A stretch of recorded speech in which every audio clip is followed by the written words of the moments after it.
Assalamualaikum warahmatullahi wabarakatuh. Perkenalkan, nama saya Aulia Dinanti Fitri dengan NIM channel D023003. Pada kesempatan kali ini saya akan mempresentasikan hasil PPT saya yang berjudul Menghitung dan Mencatat Secara Akuntansi Mengenai Angsuran Pajak.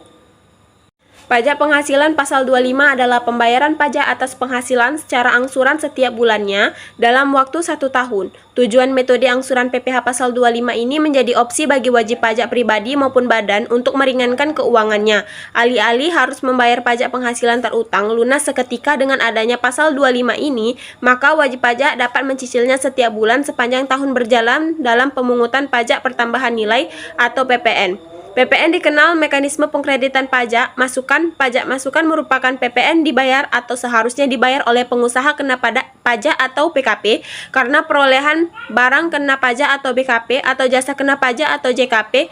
Pajak masukan akan mengurangi pajak keluaran dan selisihnya merupakan PPh yang kurang atau lebih bayar oleh PKP. Namun tidak semua pajak masukan dapat dikreditkan oleh PKP. Jenis pajak yang tidak dapat dikreditkan. 1. Pajak masukan yang tidak berkaitan dengan kegiatan usaha. Berdasarkan pasal 9 ayat 8 UU PPN, pajak masukan atas perolehan BKP atau JKP yang tidak mempunyai hubungan langsung dengan kegiatan usaha tidak dapat dikreditkan. Yang dimaksud dengan pengeluaran yang langsung berhubungan dengan kegiatan usaha adalah pengeluaran untuk kegiatan produksi, distribusi, pemasaran, dan manajemen.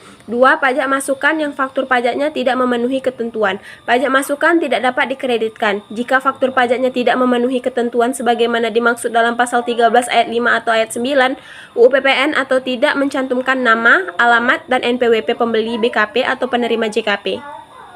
3. Pajak masukan terkait penyerahan yang PPN-nya dibebaskan. Sesuai dengan pasal 29 ayat 1 Peraturan Pemerintah Nomor 49 Tahun 2022, pajak masukan yang berkaitan dengan penyerahan BKP dan JKP tertentu yang dibebaskan dari pengenaan PPN, penyerahan BKP strategis atau JKP strategis yang dibebaskan dari pengenaan PPN tidak dapat dikreditkan. 4.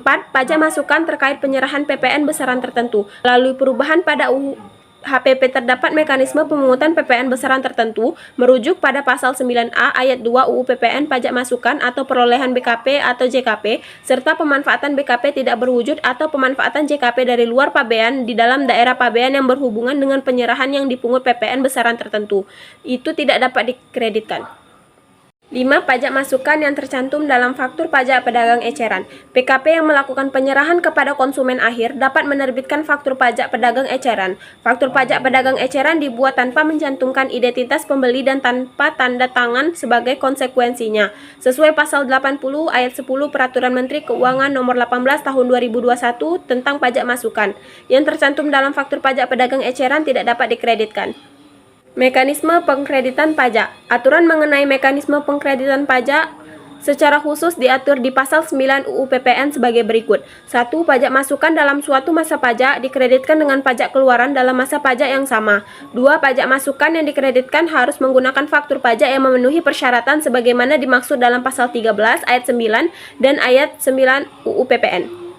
3. Apabila dalam suatu masa pajak keluaran lebih besar daripada pajak masukan, selisihnya merupakan pajak pertambahan nilai yang harus disetor oleh pengusaha kena pajak. 4. Sebaliknya, apabila dalam suatu masa pajak masukan dapat dikreditkan lebih besar daripada pajak keluaran, selisihnya merupakan kelebihan pajak yang dikompensasikan ke masa pajak berikutnya.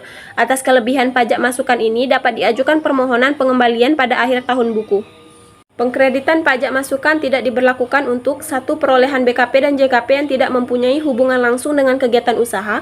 2. Perolehan dan pemeliharaan kendaraan bermotor berupa sedan dan station wagon kecuali merupakan barang dagangan atau disewakan. 3. Perolehan PKP atau JKP yang faktur pajaknya tidak memenuhi ketentuan sebagaimana dimaksud dalam pasal 13 ayat 9 atau ayat 9 UU PPN atau tidak mencantumkan nama, alamat, dan NPWP pembeli BKP atau penerima JKP. 4. Pemanfaatan BKP tidak berwujud atau pemanfaatan JKP dari luar daerah pabean yang faktur pajaknya tidak memenuhi ketentuan sebagaimana dimaksud dalam pasal 13 ayat 6 UU PPN. Sekian video presentasi dari saya, lebih dan kurang mohon maaf. Wassalamualaikum warahmatullahi wabarakatuh.